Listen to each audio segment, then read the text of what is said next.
നെന്മാറ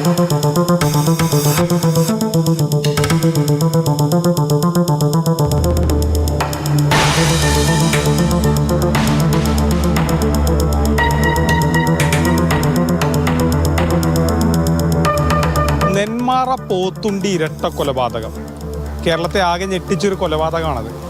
ഒരു കൊലക്കേസിൽ പ്രതിയായ ചെന്താമര ജാമ്യത്തിലിറങ്ങുന്നു. എന്നിട്ട് അതേ വീട്ടിലെ 2 പേരെ നിഷ്കരുണം വെട്ടിക്കൊലപ്പെടുത്തുന്നു. അയൽക്കാരിയായ സജിതയെ കൊലപ്പെടുത്തിയാണ് ആദ്യം ചെന്താമര ജയിലിൽ പോകുന്നത്. പുറത്തിറങ്ങിയെങ്കിലും അടങ്ങി നിന്നില്ല. സജിതയുടെ ഭർത്താവ് സുധാകരനെയും അമ്മ ലക്ഷ്മിയെയും കൊലപ്പെടുത്തി.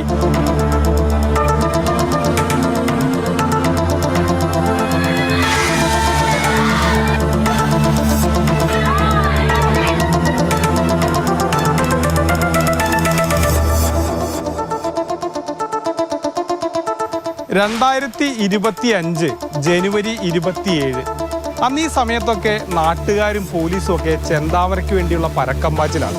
കൊലപാതകം നടത്തി ചെന്താമര വനമേഖലയിൽ ഒളിവിൽ പോയി. എവിടെയാണ് ചെന്താമര എന്നറിയില്ല. പോലീസും നാട്ടുകാരും ഒക്കെ തെരഞ്ഞുകൊണ്ടിരിക്കുകയാണ്.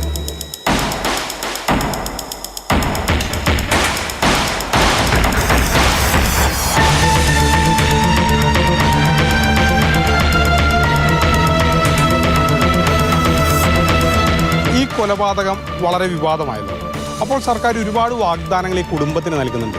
ആദ്യത്തെ മകൾക്കൊരു ജോലി, പിന്നീട് ഏകദേശം 2 ലക്ഷം രൂപയോളം വരുന്ന ധനസഹായം, ഇതൊക്കെ പ്രഖ്യാപിക്കുന്നുണ്ട്. പക്ഷെ ഇന്ന് അതെല്ലാം ഒരു പ്രഖ്യാപനത്തിൽ മാത്രം ഒതുങ്ങുകയാണ്. അയാൾക്ക് നല്ലപോലെ തൂക്കുകയറ തന്നെ കിട്ടണം. അയാൾ ഇനി പുറത്തിറങ്ങാനേ പാടില്ല. നല്ലപോലെ ശിക്ഷ അനുഭവിക്കണം. 3 പേരിനെ കൊന്നിട്ട് അയാളിപ്പോൾ അതിൻ്റെ ഉള്ളിലിരിക്കും. ഇനി അയാൾ പുറത്തിറങ്ങാനും പറ്റില്ല.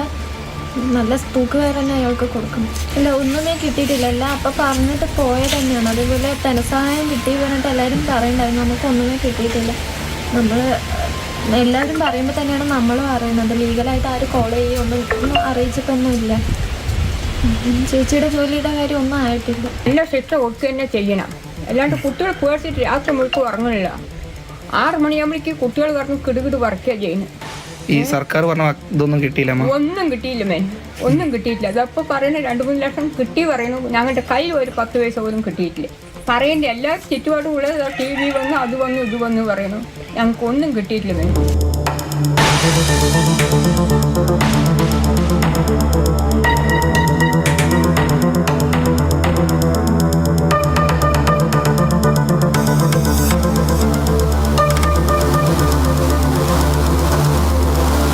മാതൃഭൂമി ന്യൂസ്, പാലക്കാട്.